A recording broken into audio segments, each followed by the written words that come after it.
घर से खत्म कर देंगे तो बेटा समझ जाओ। और तुम वो कीड़े हो जो जिंदगी भर नाली में और गटर में रेंगते रहोगे। कि देश के आज़ादी के बाद 5 शिक्षा मंत्री 5 मुसलमान रहे हैं। लिबरांडो भी हैं जो औरंगजेब के कब्र को नहीं तोड़ने की बात कर रहे हैं। मुगले ने छेड़ने की कोशिश की थी, तुम्हारी अम्मा बहन हो गई थी। उसकी बीबी जब उसकी बीबी दिखने लगी अपनी उसकी बेटी में, तो उसने अपनी बेटी के साथ में सुहागरात मना लिया। अब बताइए, इतिहास इतना बड़ा है कि अगर ये लोग गिनने बैठे तो एनसीईआरटी का बुक कम पड़ जाएगा। ठीक है, जब औरंगजेब का मजार बन रहा था तो उसी समय उस औरंगजेब को उखाड़ फेंकना चाहिए था मराठों भाइयों को। नेता कितने चालाक हैं कि एक तरफ से औरंगजेब की जो कब्र है उसको टूटने देना भी नहीं चाहते हैं। थे ना वो गट्टर छापी थे, और गट्टर छापों के लिए एक ही चीज़ होना चाहिए, शौचालय बनना चाहिए। सर क्या कहना चाहेंगे? अभी ये सवाल उठ रहा है कि जो औरंगजेब की कब्र है उसको सील कर दिया गया है महाराष्ट्र में। तो सवाल ये उठाया जा रहा है कि क्या औरंगजेब की कब्र को हटा देना चाहिए या नहीं हटाना शौचालय चाहिए? बनवाइए ना, वहाँ पे शौचालय बनवाना चाहिए। अगर वहाँ पे 100 करोड़ हिंदू जाके मूतते हैं ना तो 100 करोड़ प्लस का रेवेन्यू जनरेट होगा वहाँ पे।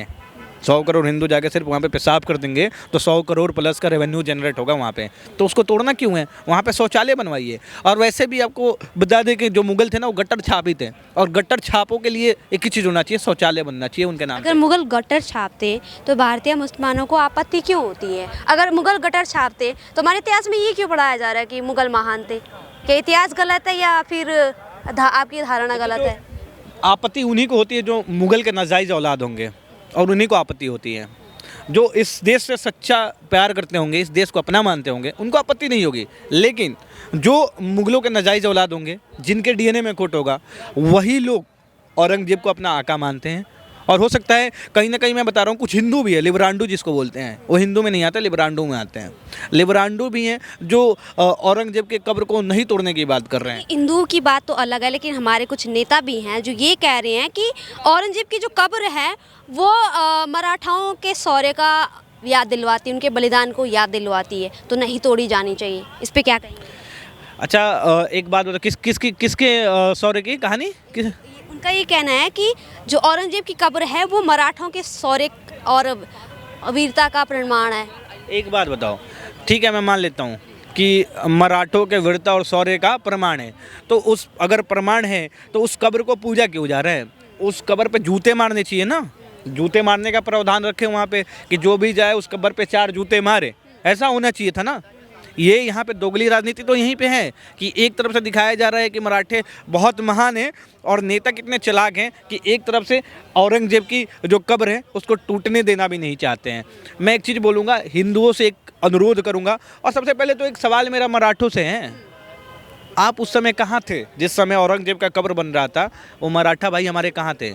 वो मराठा भाई वीर शिवाजी महाराज और वीर संभाजी महाराज का बलिदान भूल गए थे क्या, कि उन्होंने अपने जमीन पे औरंगजेब का कब्र बनने दिया? तब से रहा होगा ना, जब से औरंगजेब तो मराठी भी तब से रहे होंगे ना, मराठी भी तो पहले से रहे होंगे। तो उन मराठों से मेरा प्रश्न है ना, उन मराठों से प्रश्न है कि मराठे कहाँ सो गए थे जब औरंगजेब का मजार बन रहा था? तो उसी समय उस औरंगजेब को उखाड़ फेंकना चाहिए था मराठों भाइयों को, लेकिन उन्होंने ऐसा नहीं करा। इस बात से थोड़ी सी हमें दुख भी है कि मराठे भाई उस समय पता नहीं कहाँ सो गए थे। लेकिन एक चीज़ बोलूँगा, हमेशा से याद रखिए, इस देश में कोई भी मुगल कालीन राजा, चाहे औरंगजेब हो, चाहे अकबर हो, चाहे बाबर हो, चाहे शाहजहाँ हो, किसी से जुड़े एक भी चिन्ह इस देश में नहीं रहने चाहिए। ये देश सनातनियों का है, ये देश वीर शिवाजी महाराज का है, महाराणा प्रताप का है, संभाजी महाराज का है, ये किसी मुगल आक्रांता का देश नहीं है। जय श्री राम। तो मैं आपकी जानकारी के लिए बता दूं, महाराष्ट्र में जो नेता हैं, विपक्षी नेता, वो ये कह रहे हैं कि छावनी भी युवाओं को क्या करने कर रही है? मिसलीड करने का काम कर मिसलीड करने का काम कर रही है। मतलब हमारे जितने भी लोग हैं हमारे देश के अंदर में, अगर उनका इतिहास बताया जाएगा तो क्या गलत करे जाएगा?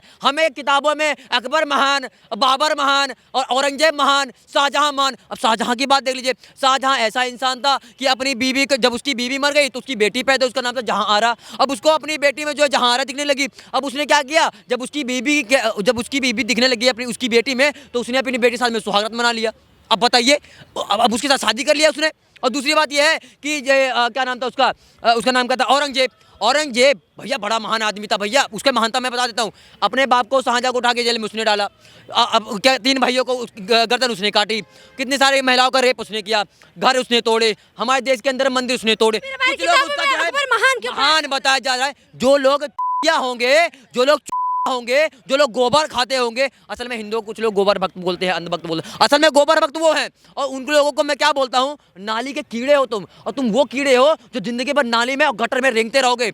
हमारे महाराणा प्रताप जी के साथ में जिस तरीके जो चीज जिसने भी कुकृत किया है ना, ये जानबूझ के किया गया, किसी एक इंसान के, एक अकेले इंसान की बस की नहीं है कि हाथ क्या को मांग करना हिला भी दे। चाहते, क्या मांग करना चाहते जिसने कृत्य किया उसको मांग कैसे यही करना चाहते हैं कि अगर ये बंदा पकड़ा जाता है जिसने भी ये हरकतें की है, ये कुत्ते के बीच ने किया है, उसको बर्फ पे लिटाओ, पहले नीचे बर्फ हो, बीच में वो, ऊपर से बर्फ डालो और साले के पिछवाड़े में दे फट्टे पेलना शुरू कर दो और कम से कम 10 घंटे पहले उसको। एक सवाल है, हमें किताबों में ये पढ़ाया गया कि अकबर महान थे, मुगल महान थे, लेकिन और महाराणा प्रताप हो गया, ये तमाम हमारे सूरवीर हो गए, उनके बारे में दूर दूर तक हमें किताबों में नहीं, मतलब इतना जिक्र नहीं किया गया है। अगर बात हम एनसीईआरटी की करें, इंटरमीडिएट तक जो कोर्सेज होते हैं, पाठ्यक्रम होते हैं, उनकी करें, तो आप महाराणा प्रताप को कैसे देखते हैं?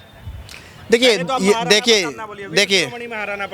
सम्मान के साथ ये हमारे देश का दुर्भाग्य है कि देश के आज़ादी के बाद 5 शिक्षा मंत्री 5 मुसलमान रहे हैं, तो वो कहीं ना कहीं मुगलों के मानसिकता के गुलाम रहे हैं और उन चीज़ों को ज़्यादा से ज़्यादा ऐड किया है, ठीक है। और महाराणा प्रताप उनके बेटे अमर सिंह, उनके बारे में नहीं पढ़ाया गया, यहाँ तक कि छत्रपति संभाजी महाराज के बारे में नहीं पढ़ाया गया। छत्रपति शिवाजी और महाराणा प्रताप के बारे में भी सिर्फ 2-2 4-4 लाइनें लिख के इतिहास में ख़त्म कर दी गई है, जबकि इनका इतिहास इतना बड़ा है कि अगर ये लोग गिनने बैठे तो एनसीईआरटी का बुक कम पड़ जाएगा, ठीक है। तो इनके साथ अगर इस तरीके का दुर्व्यवहार होता है तो भाई जो भी हो, जो भी क्षत्रिय समाज को छेड़ने की कोशिश कर रहे हो, बेटा समझ जाओ, एक बार मुगले ने छेड़ने की कोशिश की थी, तुम्हारी अम्मा बहन हो गई थी, और इस बार छेड़ोगे तो इस बार अम्मा बहन नहीं करेंगे, सीरत जड़ से ख़त्म कर देंगे, तो बेटा समझ जाओ तुम्हें लास्ट बार चेतावनी दे रहे हैं।